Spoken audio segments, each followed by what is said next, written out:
Bismillahirrahmanirrahim. Assalamualaikum warahmatullahi wabarakatuh. Perkenalkan, nama saya Muhammad Wisnu Maulana Niar Sanjaya Putra Samudra, NIM 1801010984. Saya merupakan mahasiswa pendidikan agama Islam semester 6.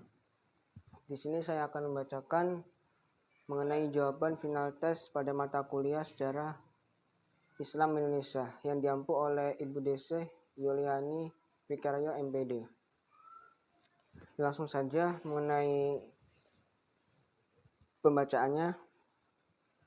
Untuk nomor 1, jelaskan kota-kota dagang yang merupakan fasal dari kerajaan yang bercorak Islam seperti Demak, Cirebon, Banten, Kudus, dan Pekalongan. Jawabannya, untuk kerajaan Demak, keberadaan kerajaan Demak yang dipimpin oleh Raden Fatah bukti eksistensi kerajaan di pesisir utara Pulau Jawa itu dalam kekuatan politik, sosial, ekonomi, dan budaya. Jejak sejarah dalam bentuk artefak sebagai peninggalan kerajaan Demak hingga kini masih dapat dilihat arkeolog alumni Universitas Indonesia Lestari Maitijat mengatakan sejarah pada abad ke-16 menunjukkan keberadaan Raden Fatah dan penerusnya seperti Adipati Unus, Sultan Trenggana, hingga Sunan Prawata. Dari fakta sejarah yang ada, kerajaan Demak mengalami perkembangan yang cukup pesat pada masa kepemimpinan Sultan Trenggana. Untuk kerajaan Cirebon, Cirebon merupakan kota pantai yang syarat dengan aktivitas perdagangan. Letaknya pun strategis, sehingga Cirebon juga menjadi kota pelabuhan alternatif terpenting di pantai utara Jawa setelah Jakarta dan Semarang. Banyak kapal berlabuh di pelabuhan Cirebon untuk melakukan perniagaan atau sekedar singgah. Kapal-kapal tersebut berasal dari daerah lain di Nusantara, Cina, Arab, Persia, dan lainnya. Karena lokasi Cirebon yang strategis, wilayah tersebut menjadi tempat bertemunya orang-orang dari beragam latar belakang, tak terkecuali orang-orang yang berperan penting dalam perkembangan agama Islam di wilayah tersebut. Kemudian kerajaan Banten.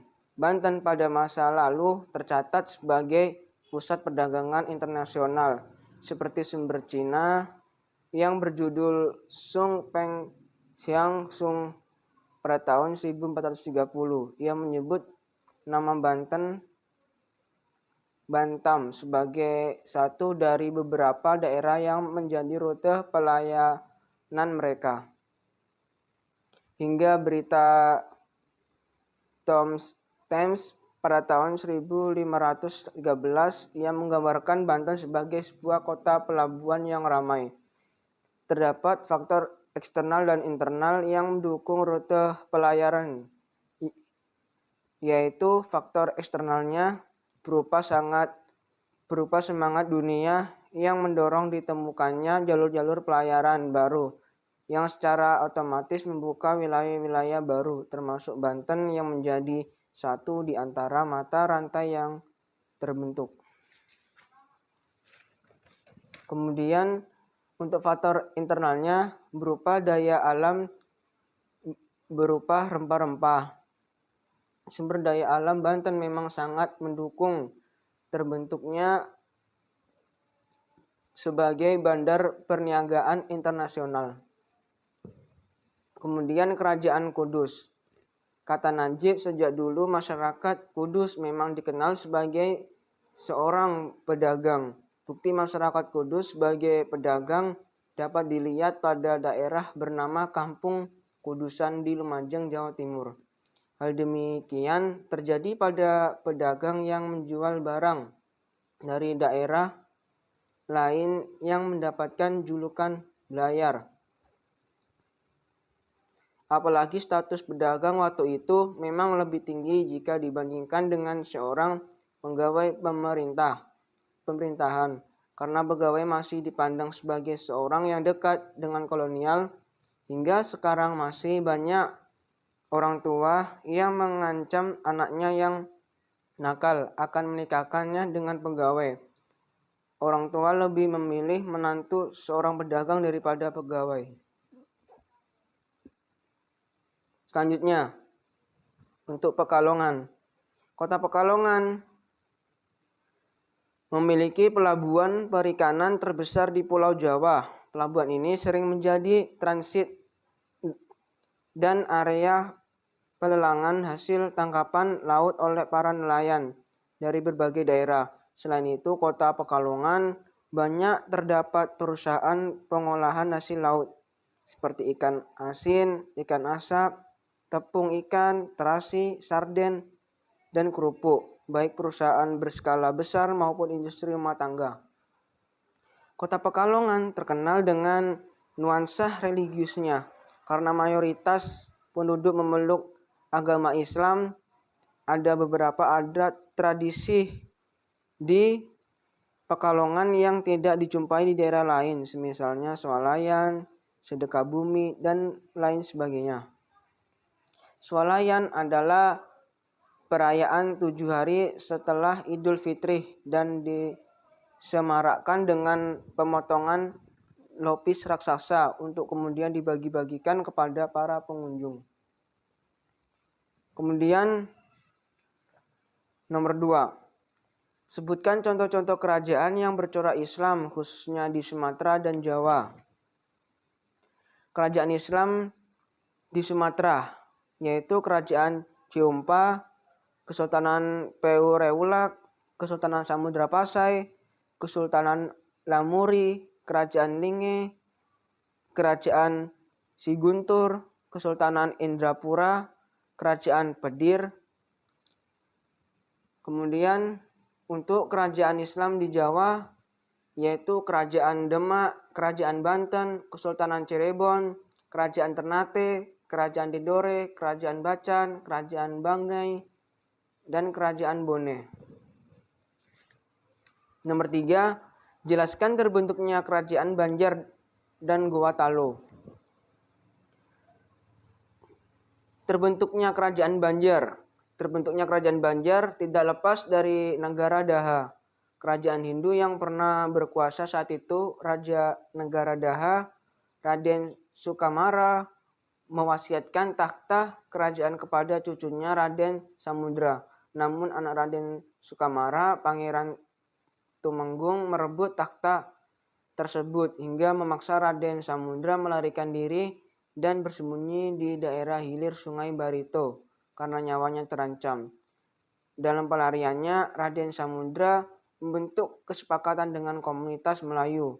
Komunitas Melayu mau menjadi pelindung Raden Samudra, asalkan mereka tidak perlu membayar upeti kepada negara Daha. Untuk merebut kembali takhtanya, Raden Samudra meminta bantuan Kerajaan Demak. Sultan Demak setuju dengan permintaan tersebut, asalkan Raden Samudra dan mengikutnya mau memeluk Islam. Setelah sepakat, penyerangan dilakukan dan Raden Samudra berhasil merebut takhtanya kembali. Pada tahun 1526, Raden Samudra memindahkan rakyat negara Daha ke Kuin, Banjarmasin, sebagai pusat pemerintahan dan mengukuhkan dirinya sebagai penguasa Kesultanan Banjar dengan gelar Sultan Syuriansah. Kemudian terbentuknya Kerajaan Goa Talo. Singkat cerita, pada awal di daerah Goa terdapat 9 komunitas yang dikenal dengan nama Bate Selapang atau 9 bendera, yang kemudian menjadi pusat kerajaan Goa. Tombolo, Lakiyong, Parang-Parang, Data, Agangjene, Saumata, Bisei, Soro, dan Kalili. Melalui berbagai cara, baik damai maupun paksaan, komunitas lainnya bergabung untuk membentuk Kerajaan Goa. Cerita dari pendahulu di Goa dimulai oleh Tuma Nurung sebagai pendiri istana Goa. Tetapi tradisi Makassar lain menyebutkan 4 orang yang mendahului datangnya Tuma Nurung. 2 orang pertama adalah Batara Guru dan saudaranya. Untuk nomor 4, jelaskan peran Wali Songo dalam penyebaran Islam di Demak, Cirebon, Banten, dan Ternate Tidore. Proses Islam di Indonesia tidak terlepas dari peranan kaum ulama. Penyebaran Islam di Pulau Jawa dan Sulawesi dilakukan oleh Dewan Dakwah Wali yang dikenal dengan nama Wali Songo. Para wali tersebut bergerak sunan, artinya yang dijunjung tinggi. Peran Wali Songo dalam penyebaran Islam di Demak, Cirebon, Banten, dan Ternate adalah sebagai berikut. Yang pertama, sebagai pendakwah dan penyebar agama Islam. Yang kedua, sebagai pendukung dan penasihat kerajaan Islam. Dan yang terakhir yaitu sebagai pengembang kebudayaan daerah yang berisi sesuaikan dengan ajaran Islam. Untuk nomor 5, berikan pembahasan pemaparan mengenai 3 tipologi kerajaan Islam, yaitu tipologi Sumatera, Jawa, dan Sulawesi.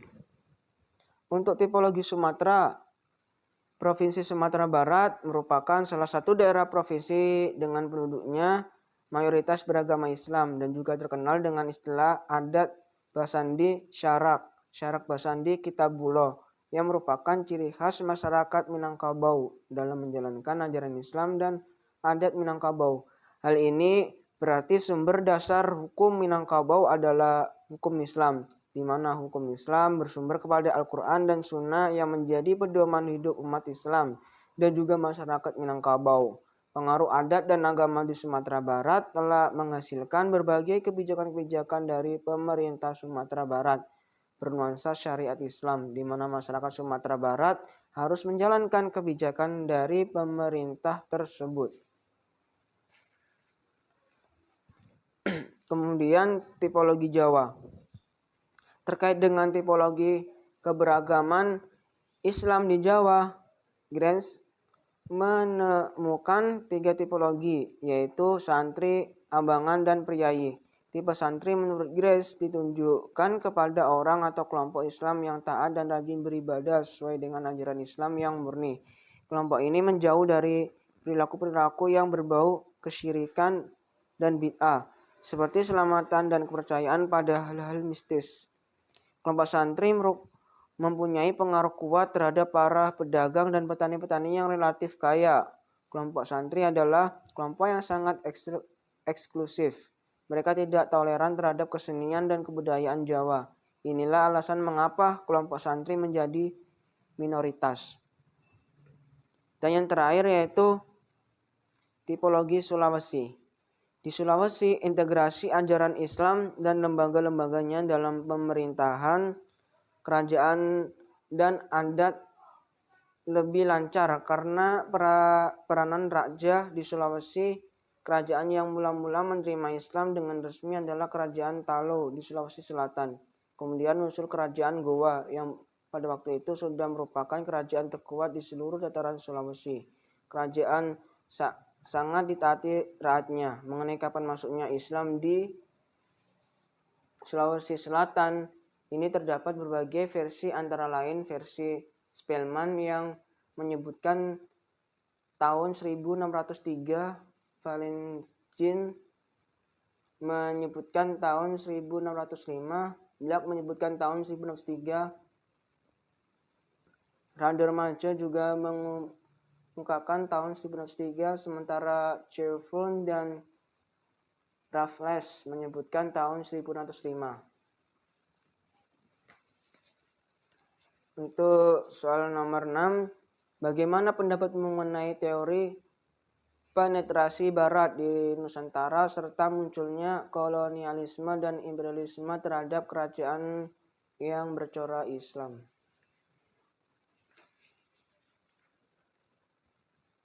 Pada hakikatnya, teori penetrasi Barat di Nusantara melalui perkembangan budaya dan masyarakat Indonesia pada masa kolonialisme dan imperialisme.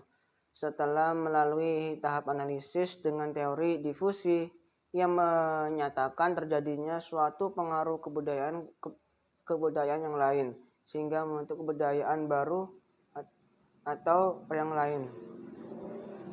Bahwasanya telah terjadi penetrasi, baik penetrasi damai yang ranah sintesis dan penetrasi keras yang ditunjukkan oleh teks yang sudah dikaji, yaitu tentang penetrasi budaya kolonial, mulai dari proses masuknya kolonial sampai pada model pemerintahan yang diterapkan, baik sistem ekonomi seperti VOC, tanah masa, dan yang itu merupakan termasuk pada masa imperialisme. Terdapat penetrasi yang sangat menonjol dalam analisis yang sudah dilakukan. Kemudian untuk nomor 7, apa saja yang menyebabkan konflik masyarakat Indonesia dengan bangsa asing? Yang menyebabkan konflik masyarakat Indonesia dengan bangsa asing. Yang pertama adalah kondisi bentang alam, kemudian kondisi iklim, komunikasi dan transportasi, kemudian ras dan golongan, agama, pengaruh kebudayaan asing, dan yang terakhir yaitu penerimaan masyarakat atas perubahan.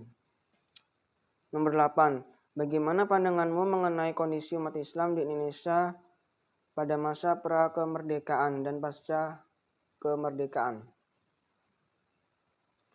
Pada masa pra-kemerdekaan, perkembangan Islam di Indonesia sebelum kemerdekaan secara garis besar dapat dibagi dalam dua periode, yaitu perkembangan Islam sebelum masa kolonialisme Barat dan Jepang. Mengenai awal masuknya Islam ke Indonesia belum diketahui dengan pasti. Yang jelas bahwa Islamisasi di Nusantara telah berlangsung sejak abad-abad pertama Hijriah lewat jalur perdagangan, dan selanjutnya Islam berkembang melalui beberapa jalur seperti jalur perkawinan, tasawuf politik, dan lain-lain.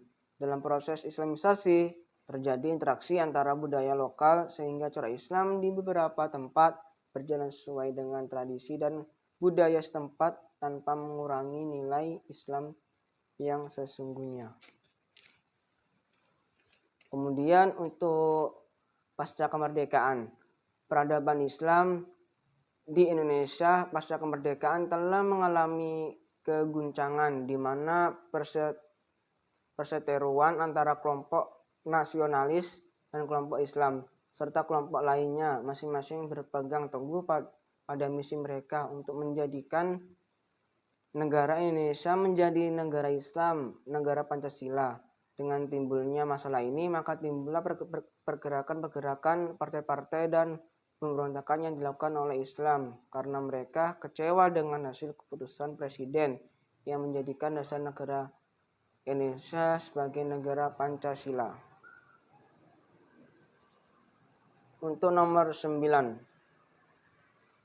Jelaskan tentang penyebaran aliran-aliran besar tasawuf ke Indonesia serta pengaruhnya di masyarakat. Penyebaran aliran-aliran besar tasawuf ke Indonesia.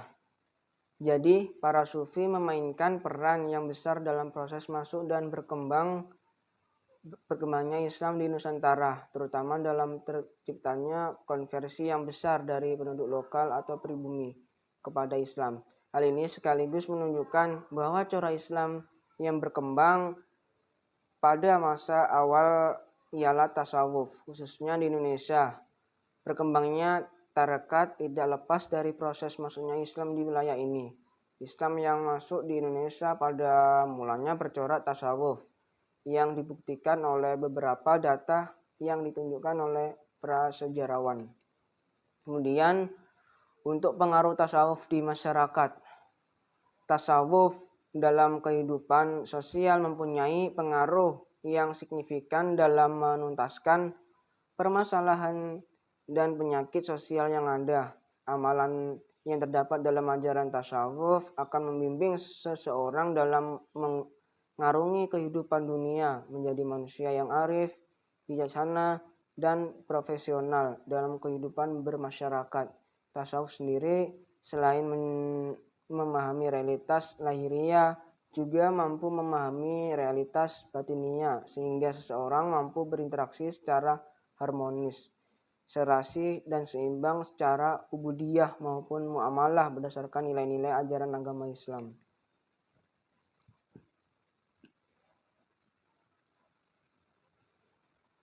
Selanjutnya nomor 10, jelaskan mengenai aspek peninggalan Islam dari segi bangunan, sastra, budaya, politik, sosial, dan perekonomian. Untuk aspek peninggalan Islam dari segi bangunan, yaitu ada masjid. Bangunan masjid di Indonesia pada masa perkembangan Islam memiliki bentuk yang unik, di mana atapnya selalu bersusun atau tumpang. Semakin ke atas, ukurannya semakin kecil dan jumlah atapnya biasanya ganjil. Contoh peninggalan sejarah Islam Indonesia yang berupa masjid sebagai berikut. Masjid Raya Baitur Rahman, Masjid Agung Demak, Masjid Sang Cipta Rasa, Masjid Sultan Ternate, Masjid Agung Banten, Masjid Kota Gede, Masjid Agung Surakarta. Kemudian makam. Peninggalan sejarah bercorak Islam dapat dijumpai dalam bentuk makam para tokoh muslim. Berikut beberapa contohnya, yaitu makam Sultan Malik Al-Saleh dari Kerajaan Samudra Pasai, makam Iskandar Muda dari Kerajaan Aceh Darussalam, makam Sunan Kalijaga, makam Sunan Gunung Jati, makam Sultan Babullah, makam Fatimah binti Maimun. Dan yang terakhir yaitu keraton. Keraton merupakan pusat pemerintahan yang sekaligus menjadi tempat tinggal raja beserta keluarganya. Pada masa kekuasaan kerajaan-kerajaan Islam, banyak didirikan keraton yang umumnya menghadap ke utara, misalnya Kerajaan Demak, Keraton Kesepuhan dan Kanoman di Cirebon, Keraton Sowan di Banten, dan Keraton Surakarta. Kemudian aspek peninggalan Islam dari segi sastra. Berikut beberapa macam seni sastra yang berkembang pada masa penyebaran Islam di Nusantara, yaitu ada suluk. Suluk adalah karya sastra berupa kitab-kitab dan isinya menjelaskan soal tasawuf. Kitab suluk merupakan karya sastra Islam tertua di Indonesia. Contoh suluk antara lain sebagai berikut: suluk Sukarsa, suluk Wunjil, suluk Malang Sumirang. Kemudian syair.